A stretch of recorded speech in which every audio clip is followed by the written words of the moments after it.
in his character, and I'm like, oh man. So that's just, I don't know. I just got the ability now after all these years just to hit that switch. You know, I could be all smiling and everything, and I don't know. Whenever I have to hit that switch to Akbar Farat, it's like bam. It's like the whole look and the whole. I mean, I just forget who I am until I'm done with everything. So Hell which yeah. is which is actually weird. It's funny he says that because just like I inspire him, he inspires me. Because when I first started seeing him months ago, go back to the gym, he was kind of like hinting, sending like uh internet hints, for lack of a better term. And mhm. I gotta I gotta get in shape. So man, I started losing weight. I started, of course, he told me this past week, and he said, "Uncle, you're losing too much weight. You look fit." But just like he feeds off of me, I feed off of him. So now I'm doing the very best that I can to lose the weight, stay trim. You know what I mean?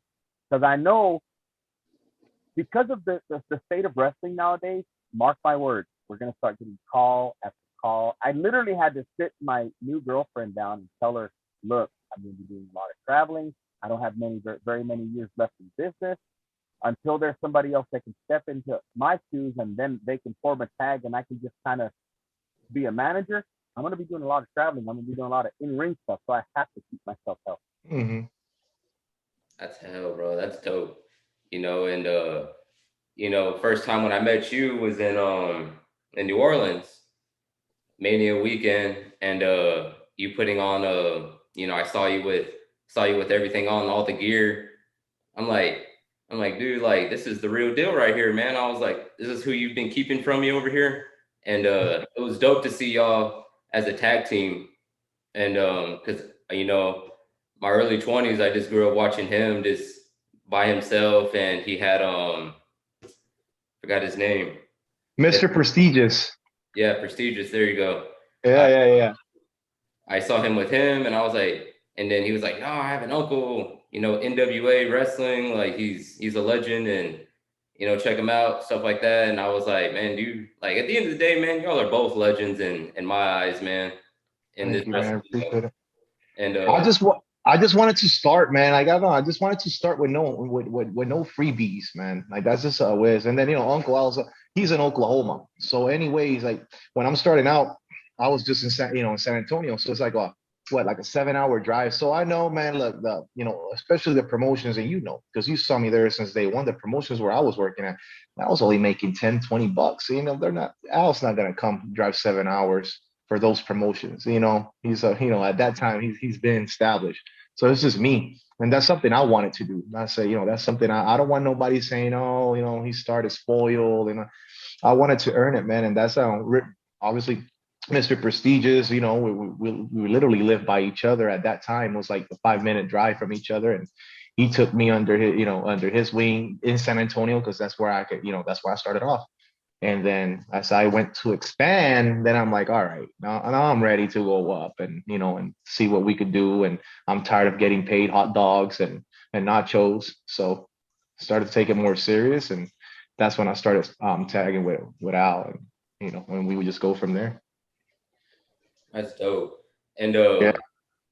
so basically, what is y'all have a lot of shows booked as like a tag team this year? Yeah, yeah, it's starting to pick up now. I try not to do a lot of individual stuff because truthfully, like you said, at my age, I haven't been in WWE. I never went to WCW, but I've been I'm pretty happy with what I've done, and I've got a music career. I've got a business on the side. I'm very successful doing it. I don't have to go across the country for peanuts. Hell, I don't even leave my house. If I'm doing a local show somewhere, I'm not going to go there for stuff like everybody else.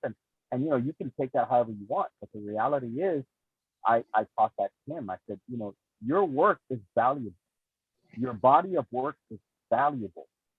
If you undersell yourself, you've got 300 other guys behind you that are going to do it for free. That's fine. Let them do it. I'd rather have 5 bookings a year and get paid for it and do a hell of a job than 300 bookings and not make ends meet, and you're destroying your body. Now, granted, There's an advantage to that because you get your face out there. But the few times that you're able to get your face out there, whether you're getting paid or not, just make it count. And that's what we do. Like this past weekend, after we got out of the ring, we took pictures with the fans. We did this, we did that. We helped the promoter with the poster and stuff. And that's what a lot of people don't understand. It's not just getting in there and getting a paycheck. A lot of these promoters, and I'm not going to mention any names because I'll probably catch some heat for it. Not that I give a fuck, but the point is, I got a lot of friends in the business, so I'm not going to throw them under the bus. But a lot of these promoters, they start companies and they stack their their company with former stars, big names. Their posters have nothing but names, and then a year down the line, 2 years down the line, they're out of business because their investors run out of money. The well runs dry. Don't do that. What's hot nowadays, going back to what we talked about earlier, are the indie stars, the internet darlings. Right now, if somebody like Finn Balor, somebody like Aleister Black, somebody like that gets released, those guys you can do something with because when they went into WWE, they went in as independent stars. They were indie stars. But these guys, they start getting these big names, and again, I'm not going to mention them. They stack these cards with these big names. Well, guess what? They think these big names are their friends. They're there for a paycheck. They're thinking about their next paycheck before they even leave your building at the end of the night. That's how it works, So don't do that. When you're in there, try to make a name for yourself. And if you're going to work for a promoter that's not a mark. There's a lot of them that are marked. You see the same thing. I see it all the time. If I see it one more time, I'll show up. You see pictures of promoters will post pictures, for example, and even some talent, like they're guilty of it. They'll post a picture of Teddy Long or Jimmy Hart or somebody, stacking chairs or putting up the ring, and they use these pictures as an example. Younger talent, look, you're never done paying dues. Listen, a lot of these older guys, a lot of these names, they do that because they're trying to stay on the good side of the promoter. They want another book and another book and another book. And the difference with those guys and maybe some of your local talent not wanting to always help to put up the ring is you got to create morale inside the locker room. You've got to make them want to help you. You can't use these pictures as an example because you can't say, well, Jimmy Hart, look, he's 60-some odd years old and he's still helping us put up the chairs. Yeah, but Jimmy Hart's also making 1,500, 2,000, whatever it is, that night. So of course he's going to be motivated to kind of help because he wants another 1,500 or 2,000. But a lot of these guys, you're paying them with like my nephew said, with hot dogs. Here's a hot dog, kid. And then if they don't help out, well, you're not paying your dues. It's very political. I'm saying if a promoter does you good, do good by them. If they're bringing you in, they're taking care of you, and there's a lot of promoters that are good like that, then by all means. But a lot of these shit promoters that all they do is bring in all these names and they rub elbows at these names just to say, hey, I know such and such. He's my buddy. No, he's not. He's there for a goddamn paycheck. That's all he's there for. He's not your friend. Those kind of promoters will always stay where they're at, Mark. That's real. And I'm glad to hear you say that. And that's real talk right there. Real talk. I'm 52. I've got nothing to lose. That's real talk right there. Me and my nephew will come in and do a job for a sensible price. And if you're somebody that we really respect, guess what? We too will help put your ring up because you're a hell of a guy. But if you're a shit promoter, we're going to let you know you're a shit promoter. Period. Exactly.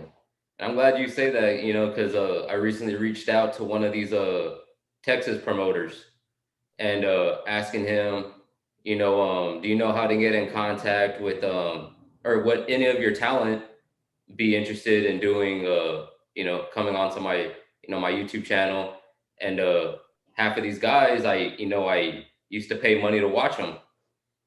And he was like, no, I can't help you with that. You're going to have to reach out to them. I'm like, all right, man, this is the guy that I gave money to a couple of weekends a month. I'm like, and all right, dude, I get you. You're good, But and the thing is, as long as there's still promoters out there like that, there's going to be those guys that can take advantage. names. They're going to take advantage of the situation. And because they really don't care. They bring in these names, these huge names, whether they're old timers or kind of current, to massacre their local guys. And that's not how it works. If you're paying Scott Steiner, and I'm just using him as an example, if you're bringing in Scott Steiner, you're bringing in whoever, and you're paying them whatever their fee is, they work for you. Their job is to put the local stars, the local house over, so that when they leave to another company, your local star is established because he just beat Scott Steiner, for example. But these promoters are so stupid that they say, "Oh well, no, Scott doesn't want to go over, so just go ahead and put him over." No, see, if I'm the promoter, I'll say, "Scott, I'm paying you $5,000. You're gonna put my kid over. If you don't want to put my kid over, give me back my $5,000 and get the fuck out of my building." Plain and simple. That's your job. You don't go. When you work for somebody, you get paid to do something. You do what they want you to do, and a lot of promoters have figured it out. That's why a lot of them are successful. But then you got promoters that haven't. See, that's one thing I'll say about. I have and I will mention his name because I don't have any heat with him or anything. I have a great deal of admiration and respect for it. It's Matt Riviera. Matt was a perfect example of a promoter that knew the business. As young as he was, he'd bring in these guys and he would tell them, "Okay, I need you to put Barrett Brown over. I need you to put Al Farat over. I need you to put Tim Storm."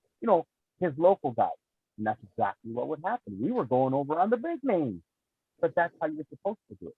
Because then these big names, they don't have anything to prove. They're always. It's not going to hurt their you know what I mean, their value at all. So I'm glad you brought that up. And a lot of these guys, they don't know how to return the favor, and I'm sorry that happened, Carlito. Yeah, I was like, oh man, come on now. I was just like, I didn't say nothing back. I just said, oh, okay, and I was like, okay, I get you, man, because this is being in this YouTube game, I've learned to touch base with people that I talked to back in the day, and they're just like, they give me different criticism, or they tell me like, no, I can't help you. And I'm like, okay, it is what it is. I had a lot happen to me in this past few years since me and Akbar last talked. And shoot, that's just a living experience, man. I'm living life. I was just glad to get in contact with y'all, and y'all are real. And shoot, I can't thank y'all enough. And so June 19th, right? June 19th? No, June 18th. June 18th, Friday. June 18th. Friday. Mhm. Correct. It's Oklahoma in City. Oklahoma City, the Gala Event Center, and he'll be wrestling. I'll just be there as a manager. We are going to eventually tag, but they're doing.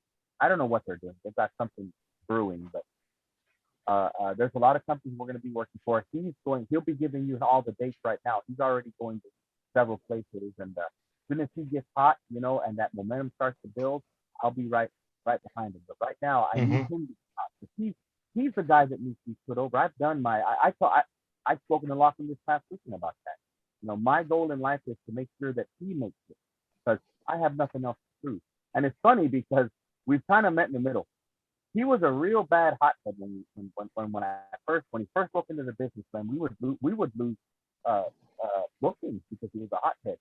But he's grown up, so he came from being a hothead, and kind of went this way. And then I was the other way around. I was always the yes man. I never wanted to say anything. I never wanted to, cause any kind of heat. And now I've kind of met him in the middle. Now we're about to say, now we know what we're worth. We know our value.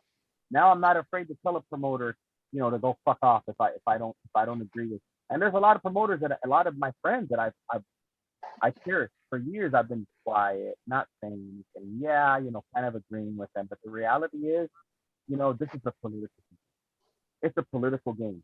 So my only purpose in life right now is to make sure that I and that man on the other side you have there, my nephew, that us two get ours. That's as long as we get ours, that's all that matters. Those that want to come along for the ride, hey, we got you. We got your back. But other than that, it's all about me and him now. That's all there is to it. And sure enough, you'll start seeing all the haters talking shit. You'll start seeing all the hypocrites saying,